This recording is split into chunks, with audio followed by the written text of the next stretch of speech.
Well, the good news Saturday is that I won again. Another top-rated 15-dime best bet winner, number 12 out of 14 in college, as Arizona got the job done against St. Mary's, laying 5, winning by 9. The bad news, every other handicapper here at the site that had a basketball play yesterday lost. Ain't the first time, not going to be the last. The only guy that had a winning selection other than yours truly yesterday was Dom Chambers, who seemingly has never lost in the NHL over the past 6 weeks. He just keeps on rolling along. But listen, at the outset of the tournament, in Thursday's video report, I came on here and I told you the coldest handicappers and the hottest handicappers at the site. The coldest guys, Brad Wilton, ice cold, frigid, lost for the 10th straight day yesterday. I don't tell you this, guys, just for the hell of it or to embarrass somebody. Listen, I talk more about losers here than winners. My job isn't to go ahead and pitch you on what to buy. My job is to try to guide you so you can hopefully make money as well. Listen, I'm a capitalist. If you guys don't make money, you don't come to the site. That hurts me as a capitalist. You know what I mean? That's the bottom line. So other than like slapping you silly in the face and telling you never to buy Brad Wilton again because he sucks, when I tell you that coming into the tournament he's ice cold, and when I tell you today that he's lost 10 straight days, I didn't warn you? Can you say that? No, you can't. When I told you at the outset of the tournament that Anthony Redd has been frigid after a great 6-week run for Anthony Redd. It was a really strong run where he had $10 bettors up over $8,000 at one point. Well, you know, he lost again yesterday, 150 dime play. Now, it was going for like number 6 in a row with that 150 dime release, but he did lose that play as he lost on Middle Tennessee State, I think it was. But that's what happens. You get guys that go in cycles. Now, one guy wrote in the customer service and said, you know, he's obviously watched my video reports over the years. He says, you have a history of firing guys rather easily, dismissing them. Well, that is true. Why haven't I done that with Brad Wilton? He wanted to know. Because Brad Wilton, other than me, has been the winningest baseball handicapper here at the site over the past 3 years. Yes, he sucks in college basketball. Yes, I gave every single one of his package players an option to get the hell away from him numerous times over the past couple of months, including just earlier this week. But he's got a lot of value when it comes to baseball just because he can't pick his nose, let alone pick a winner in college basketball right now. Now, other guys lost yesterday as well. But, I mean, listen, Jack Brayman lost yesterday, going for his 4th straight 150 dime winner. But, geez, I mean, what do you want from the guy? Today, he's going for winning day number 9 out of 10. Today, he's going for winning day number 24 out of 31. Today, he's going for 100-dime college basketball winner number 7 in a row. College basketball winner overall, 17 out of 22. And still over the past 30 days, he's made $10 bettors, a little over $11,000. He lost yesterday. It happens sometimes.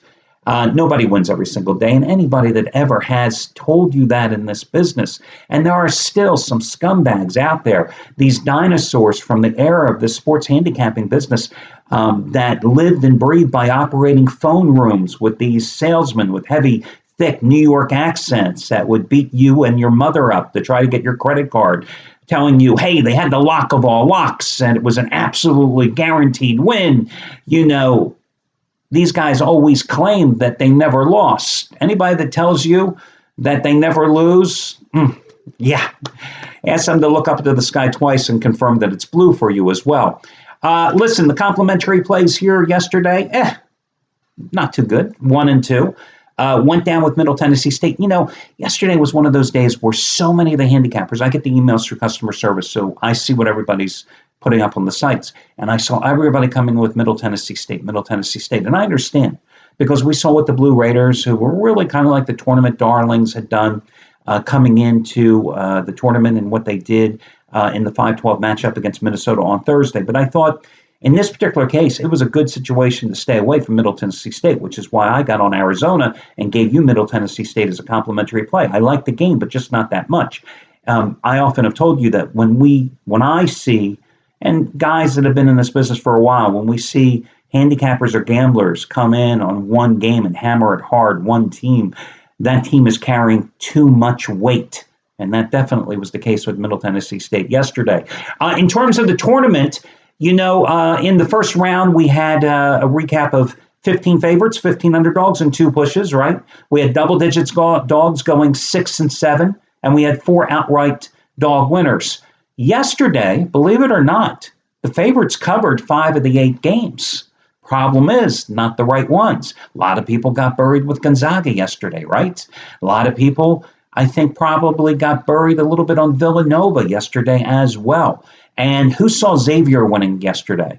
But anyway, the favorites went 5-3 yesterday. The double-digit dog, the only winner was Northwestern.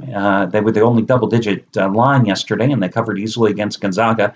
And you had 2 outright winners, Wisconsin knocking off Villanova, and, of course, Xavier making its run to the Sweet 16. In the tournament so far, and so you look at it overall, you've got 18 underdogs covering, 20 favorites covering, 2 pushes, double-digit dogs 6 and 8, and you've had 6 outright underdog winners. So not a tournament to be playing a lot of underdogs on the money line. You know what I mean? In terms of my bracket here, first round I went 26-6. Yesterday, the bracket gods smacked me around a little bit. Yesterday, I only went 3-5, watching my plays on Villanova, West Virginia, Florida State, Iowa State, and Middle Tennessee State. All go down the tubes. But the bottom line is I've still got 10 of my 16 Sweet 16 teams still in action. I've got 6 of my 8 Elite 8 teams still in action as well. And most important of all, 3 of my Final 4 teams still alive too. Okay, listen, for your complimentary play, I'm going to go with Duke tonight against South Carolina. Now, would it help that this game was not in Greenville, South Carolina, about 105 miles away from the Gamecocks campus in Columbia? Sure, but I still like Duke in this game. Listen, I saw what South Carolina did, taking advantage of that home court advantage when they beat up Marquette the other night. And it was a convincing win, 93-73. But really, Marquette, how inconsistent were the Eagles this season? And that was South Carolina's first tournament win since 1973. And Sindarius Thornwell, who's their defensive stud, 29 points, 11 rebounds. They had 42 points in the paint. They had 25 points off of turnovers committed by Marquette. But keep this in mind. This is a South Carolina team that had lost 5 of its 7 games prior to the tournament and got bounced in the SEC tournament in their opener by an Alabama team that really isn't that good. They lost that game 64-53 to win. Alabama then plays its NIT opener on Tuesday night, 8.5-point favorite, and it gets blown out in Tuscaloosa by Richmond. Now, true, probably didn't care a lot about that game, but just the point of reference is Alabama isn't that good of a team. Now, South Carolina gets the job done defensively. This is a strong defensive team, okay? But this is a Duke team that has the offensive firepower to break through most strong defenses. And the game that I keep going back to is the February 15th game when Duke won at Virginia. Slight road dog in that game. I used Duke as a 15-dime best bet, and they won that game 65-55. Okay, they won in Charlottesville against the number 1 defensive team in the country. South Carolina, very strong team, top 10 team defensively, okay? But much like Virginia, they are also somewhat offensively challenged. Duke has so many offensive weapons, and this is a Duke team playing with so much confidence. 5 straight wins and covers coming into this game, sweeping through the Atlantic ACC tournament and then taking care of business against Troy. Was it a great game against Troy in their opener? No, I gave you them Duke Friday as a free play, but they got the win, they got the cover. They average a little over 80 points a game. Again, I like Duke in this particular contest. And listen, South Carolina, 2-9 against the spread their last 11, and 0-5 against the spread their last 5 games following a straight-up victory. And another thing that I think hurts South Carolina, not only are they a struggling team offensively that only shoots a little over 41% from the field, but from the free throw line, 69.1%. And those are the type of things, the free throw percentage, that you have to look at when you're looking at these close lines, especially in the postseason. If you can't hit at a 72 to 75% clip from the free throw line, it's eventually going to come and bite you in the ass. By the way, Duke, over the past few years, has covered 8 of its last 10 dance opportunities. Another complimentary play for you here on the early card. Listen, the only play I have lost, the only best bet I have lost this betting week, was Wichita State in their first round game a couple of nights ago.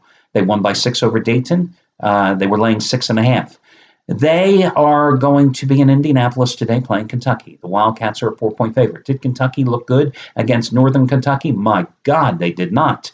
Opened up an 18-point lead early and then just like coasted on our laurels, going to hit the broadside of the barn in the second half of that contest from 3-point range. You got a Wichita State team that's won 16 straight games. You got a Kentucky game that's won 12 straight games.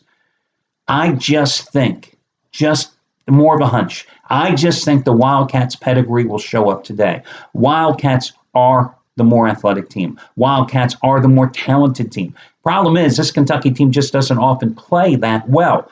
But because Wichita State is such a destiny darling, it's such a dance darling, because Wichita State brings in that extensive winning streak, because Wichita State was perceived to be snubbed, given a 10 seed, I think you're getting tremendous value here in this line. So the fact that the Shockers are on a 6-1 ATS roll, the fact that Kentucky lost in the second round last year to Indiana, the fact that Kentucky has only covered 6 of its last 20 games, I kind of push that out the door because, again, this line is exceptionally good value-wise. If Kentucky had played better against Northern Kentucky, if Kentucky had won that game as they should have by 25 points, this line would be 6 today, maybe 6.5. I'd probably be on Wichita State. But at this reduced price, I like Kentucky in this contest. Your final complimentary play, I'm going to dip my toes back into the NITs, where I look at that team game between Oakland and Richmond. You know, Tuesday night, I give you a free pick on Oakland. They were a 10.5-point underdog at, can't think of what the hell, where were they? Oh, at Clemson.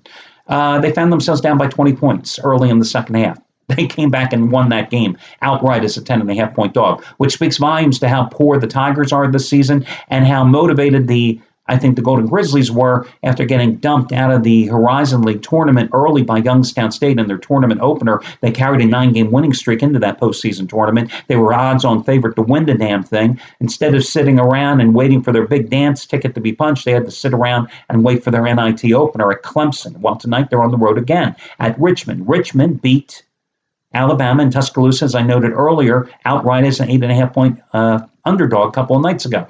But did Alabama care about that game? I don't think so.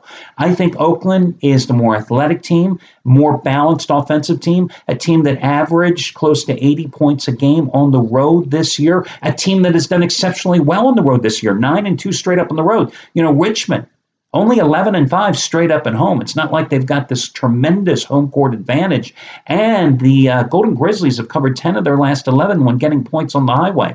So I like Oakland in this one. And this game, you've seen the line move up a little bit here. You're getting 4 to 4.5 points. So I like Oakland as your final complimentary play. Duke would be my number one shot. I'm taking a chance on Kentucky, and I like Oakland as well. That'll do it, guys. I wish you well, and I'll talk to you again on Monday when we do this again.